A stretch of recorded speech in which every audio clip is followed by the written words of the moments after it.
The 30th of April, I'm in the ring, ready. Then the ring speaker goes, and in the blue corner, his opponent is 28 years old. And I'm looking at my dad like, he's like, it's okay. I was like, we in it! Yeah. We in it, son! Yeah.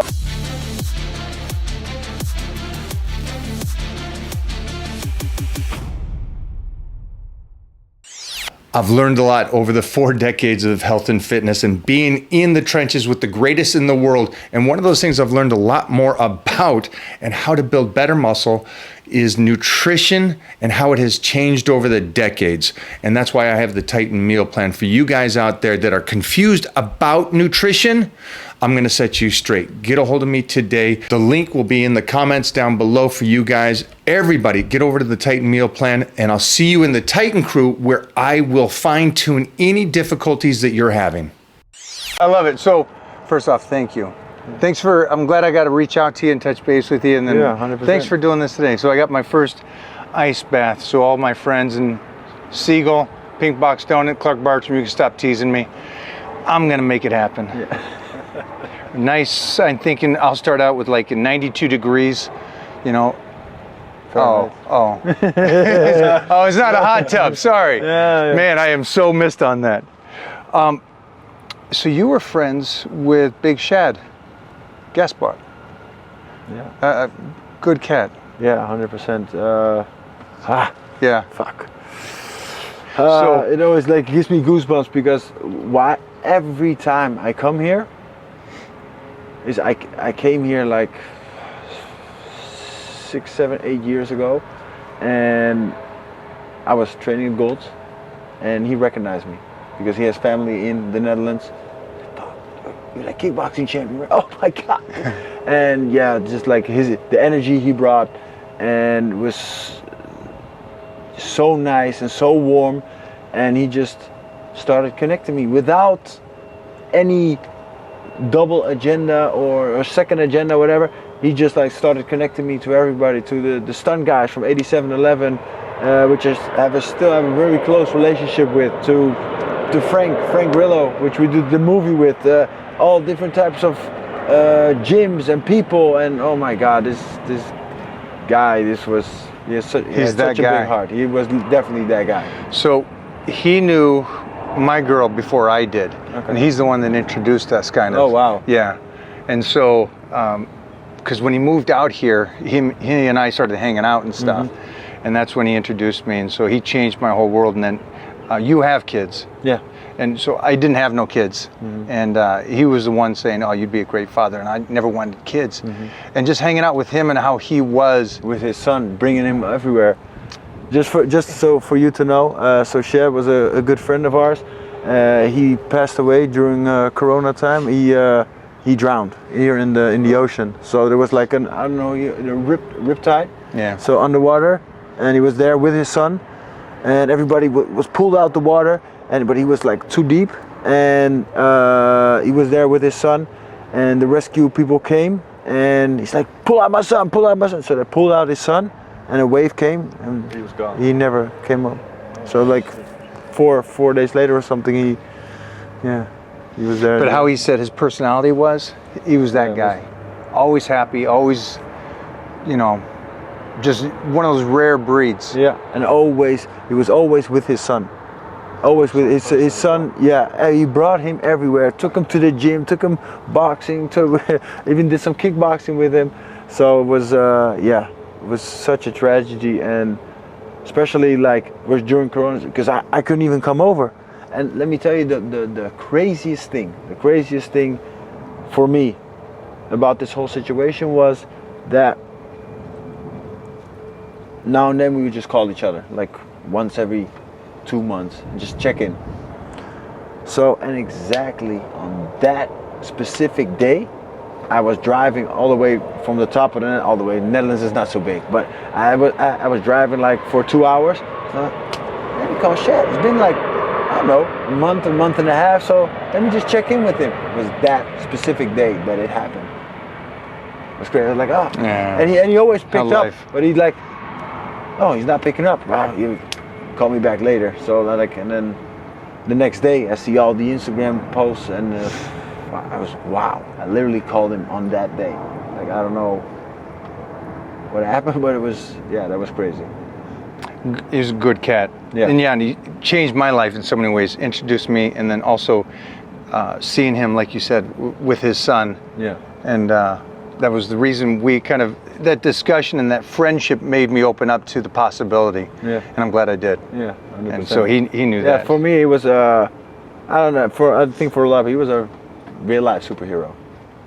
Just the biggest heart. Straight up. Just, yeah. You can't write a movie that good. No, definitely not. Definitely not. Yeah, but the cool thing that he and I did is he's such a monster of a guy, and I don't know where it came from, but we almost tussled because we were at this place and Josh Barnett was there and all this stuff, and he goes, "You two, what are you acting like? You guys are basically the same people." And it was like instant friends after that. He was just such a cool energy and big, huge human.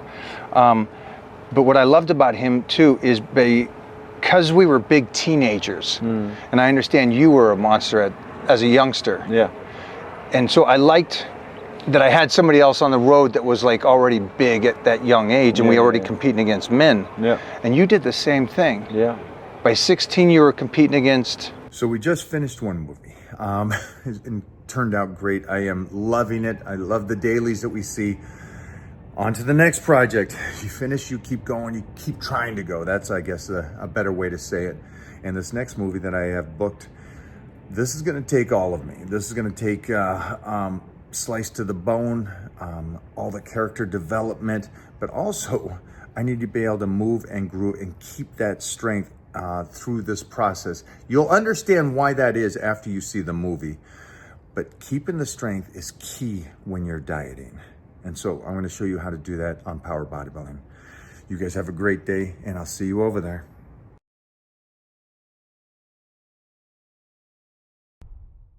Yeah, adults, because the sport of kickboxing was just not as developed as it is today. It's just like a very young and sport coming up.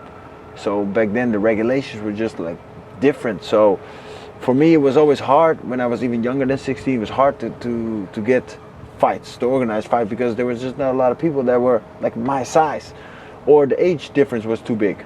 So my dad said, you know what? From I think 12, 13 years old, wait till you're 16. You'll get in the adult division, and then you'll have fights enough. Perfect. Okay, but I had to train. My dad's like, hey, I'm teaching. We're not going to wait till then. Yeah, I'm teaching 3-4 times a week, so you're going to be there. But I couldn't compete, so that made it hard. That made it really hard. So those were some tough years. But then finally, almost turning 16. So in February, we heard there's going to be an event like close to the town that we lived in. And it was on the 30th of April, and the 10th of April, I turned 16.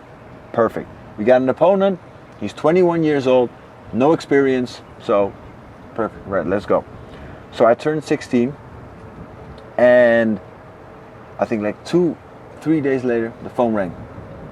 Yeah, sorry, we have to tell you, but the opponent, he dropped out. So, but we have a new opponent, but he's 24, but no experience, and yeah, okay, it is what it is, you know. I've been waiting so long for this moment, so let's go. And then 21. Now it's and now 21, 24, and I was 16. So the 30th of April, I'm in the ring, ready. Then the ring speaker goes, and in the blue corner, his opponent is 28 years old. And I'm looking at my dad like, he's like, it's okay. I was like, we in it! Yeah. We in it, son! Yeah, but like, I've been waiting so long to finally compete, and now I'm in the ring versus a 28-year-old. Like, I'm just 16, so that was crazy. And I knocked the guy out in the second round. So, and that went like a tsunami through the whole kickboxing scene. Like, yo, we got this guy. He's 16 years old. I was 100 kilos. So 220. Yeah, so like 220 pounds. So how tall at that time? I think almost about the same height, but just like the legs were already like this. Already. But the upper body was like skinny. So I was like totally out of proportion, looked like a Frankenstein doll. So that was, yo! Kiai! What? What's up, big man? High five. How are you? What? Q. Say hi. What's your name? What's your name? Titan. Titan Maximus O'Hearn. Whoa, you're gonna hit me! Okay. Oh, hello, son. You just got out of school? Yeah. Nice. Okay, so you're same height, those monster legs already. You knock him out in the second round. Yeah. And for you, what did that do for you mentally? Was it like, okay, absolutely love this? This is what I'm gonna do for a lifetime? So I think I was around 9 when the dream occurred. I saw Peter Arts in I think win his, it was like in 98, win his second or his third world championship. So we got the belt, we got the big check. I was wow. So that's when, and that's when I was around 9 years old, and that's when the dream occurred. Like wow, that would be amazing. So, and then doing that at 16. I was like, hey, maybe I can do this. I got so much positive feedback from everybody that because I truly believe that everybody in this world is looking for some kind of recognition. It doesn't matter what. It can be small things like, oh, hey, you look nice today, or you tell your mom, hey, you cooked amazing, mom, today. It's just small, like gifts you can give away. And that moment I got a lot of feedback, a lot of positive energy from a lot of people like, yo, you're amazing. And okay, and that's when I just like started building and started winning fights. And Dad was supportive, obviously. Yeah, Dad was supportive. It was, I think, to be honest, I think it started as his dream, and I think later on it became our dream. So, but at a certain moment he got sick, so he got Alzheimer's. So, yeah, our relationship got a lot harder throughout those years. But yeah, he saw me become champion. So yeah, I'm happy he got to see that, and he's now looking from above and hoping he's proud. I love it. I love it. It's that time again to get my blood work done to see where my numbers are. Again, the one big thing for me is I'm keeping track of it. It's so precise. You know, I competed in bodybuilding and powerlifting and martial arts, but that was all over decades ago. And so how can I continue to keep this physique and be this strong at this stage?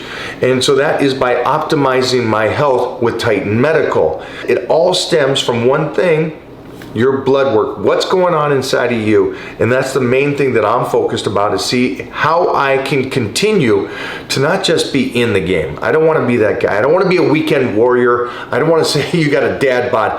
I want to be the pinnacle of the health and fitness industry decades after I competed. And I've always said this too. You got so many of these guys that were with me in the 80s and 90s, and they keep putting the pictures up from the 80s and 90s. I don't want to be that guy. I like the fact that I can still put up pictures of me today, even though I won the universe back in the 90s. That's the goal for me. I don't know what your goal is, but I can tell you this. I know you want to live, and I know you want to live your best life. And that starts with blood work. Over at Titan Medical, start today.